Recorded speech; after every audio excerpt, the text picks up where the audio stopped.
নৱম শ্ৰেণীৰ ৰাজনীতি বিজ্ঞানৰ প্ৰথম অধ্যায় ভাৰতৰ ৰাজনৈতিক দল।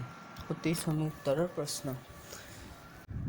১ নম্বৰ, একদলীয় শাসন ব্যৱস্থা থকা এখন দেশৰ নাম লিখা। একদলীয় শাসন ব্যৱস্থা থকা এখন দেশৰ নাম হ'ল চীন। ২ নম্বৰ, আমেৰিকা যুক্তৰাষ্ট্ৰত থকা দলীয় ব্যৱস্থাটো কি? আমেৰিকা যুক্তৰাষ্ট্ৰত থকা দলীয় ব্যৱস্থাটো হ'ল দ্বিদলীয় ব্যৱস্থা। ৩ নম্বৰ, ৰাজনৈতিক দলৰ দুটা বৈশিষ্ট্য লিখা। উত্তৰ, ৰাজনৈতিক দলৰ দুটা বৈশিষ্ট্য হ'ল সংগঠন, নীতি আদৰ্শ আৰু আঁচনি। ৪ নম্বৰ, ৰাজনৈতিক দলৰ এটা প্ৰধান কাৰ্য উল্লেখ কৰা। উত্তৰ, ৰাজনৈতিক দলৰ এটা প্ৰধান কাৰ্য হ'ল জনগণক ৰাজনৈতিক শিক্ষা প্ৰদানেৰে শিক্ষিত কৰা। ৫ নম্বৰ, অসমৰ এটা আঞ্চলিক দলৰ নাম লিখা। উত্তৰ, অসমৰ এটা আঞ্চলিক দলৰ নাম হ'ল অসম গণ পৰিষদ। ৬ নম্বৰ, ঝাৰখণ্ডৰ মুখ্য আঞ্চলিক দলটো কি? উত্তৰ, ঝাৰখণ্ডৰ মুখ্য আঞ্চলিক দলটো হ'ল ঝাৰখণ্ড মুক্তি মৰ্চা। ৭ নম্বৰ, ইউ পি এৰ সম্পূৰ্ণ অৰ্থ লিখা। উত্তৰ, ইউ পি এৰ সম্পূৰ্ণ অৰ্থ হ'ল ইউনাইটেড প্ৰগ্ৰেছিভ এলিয়েন্স। ৮ নম্বৰ, ভাৰতবৰ্ষৰ প্ৰথম ৰাজনৈতিক দল কোনটো? উত্তৰ, ভাৰতবৰ্ষৰ প্ৰথম ৰাজনৈতিক দল ভাৰতীয় জাতীয় কংগ্ৰেছ। ৯ নম্বৰ, কাৰ নেতৃত্বত দি ইণ্ডিয়ান এছ'চিয়েশ্যন গঠন হৈছিল? উত্তৰ, এছ.এন. বেনাৰ্জীৰ নেতৃত্বত দি ইণ্ডিয়ান এছ'চিয়েশ্যন গঠন হৈছিল। ১০ নম্বৰ, ভাৰতীয় জাতীয় কংগ্ৰেছৰ প্ৰথম সভাপতি কোন আছিল?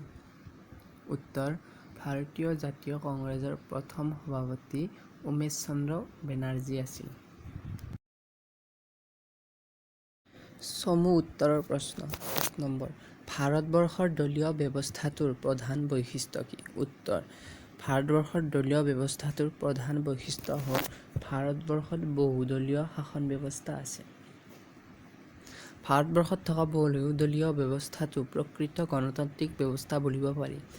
বহুদলীয় ব্যৱস্থা থকা গণতন্ত্ৰতকৈ দ্বিদলীয় ব্যৱস্থা থকা গণতন্ত্ৰ অধিক সুস্থিৰ আৰু সবল। বহুদলীয় ব্যৱস্থা থকা গণতন্ত্ৰত সঘনাই সৃষ্টি হ'ব পৰা ৰাজনৈতিক সংকট দ্বিদলীয় ব্যৱস্থাত দেখা নাযায়। ২ নম্বৰ, গণতান্ত্ৰিক ৰাষ্ট্ৰ এখনৰ বাবে কি দলীয় ব্যৱস্থা বিশেষভাৱে উপযোগী? উত্তৰ, গণতান্ত্ৰিক ৰাষ্ট্ৰ এখনৰ বাবে দ্বিদলীয় ব্যৱস্থা বিশেষভাৱে উপযোগী।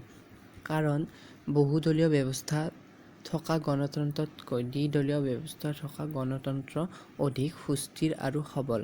বহুদলীয় ব্যৱস্থা থকা গণতন্ত্ৰত সঘনাই সৃষ্টি হ'ব পৰা ৰাজনৈতিক সংকট দ্বিদলীয় ব্যৱস্থাত দেখা নাযায়। ৩ নম্বৰ, ৰাজনৈতিক দলৰ প্ৰধান বৈশিষ্ট্য চাৰিটা উল্লেখ কৰা।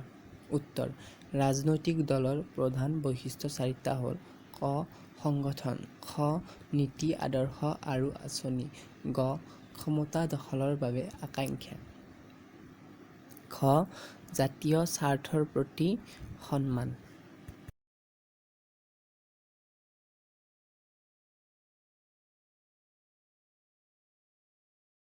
৪ নম্বৰ, ৫টা আঞ্চলিক ৰাজনৈতিক দলৰ নাম লিখা। উত্তৰ, ৫টা আঞ্চলিক ৰাজনৈতিক দলৰ নাম হ'ল ক আকালি দল পাঞ্জাৱ, খ তেলেগু দেশম অন্ধ্ৰপ্ৰদেশ, গ অসম গণ পৰিষদ অসম, ঘ শিৱসেনা মহাৰাষ্ট্ৰ, ঙ ঝাৰখণ্ড মুক্তি মৰ্চা ঝাৰখণ্ড।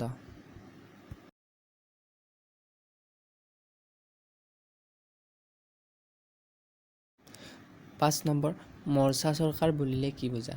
উত্তৰ, যেতিয়া কোনো এটা বিশেষ ৰাজনৈতিক দলে একক সংখ্যা গৰিষ্ঠতা লাভ কৰি চৰকাৰ গঠন কৰিবলৈ অপৰাগ হয়, তেতিয়া কেইবাটাও ৰাজনৈতিক দল একগোট হৈ চৰকাৰ গঠন কৰে। এনে চৰকাৰকে মৰ্চা চৰকাৰ বোলে। মৰ্চাত যোগ দিয়া দলবিলাকৰ আদৰ্শ ভিন্ন হ'লেও ক্ষমতা দখলৰ স্বাৰ্থত এনে দলবিলাকে নিজা স্বাৰ্থ আৰু আদৰ্শ মোকাবিলা কৰি আৰু উমৈহতীয়া লক্ষ্য বান্ধি চৰকাৰ গঠন কৰিবলৈ জোট বন্ধনত আবদ্ধ হয়।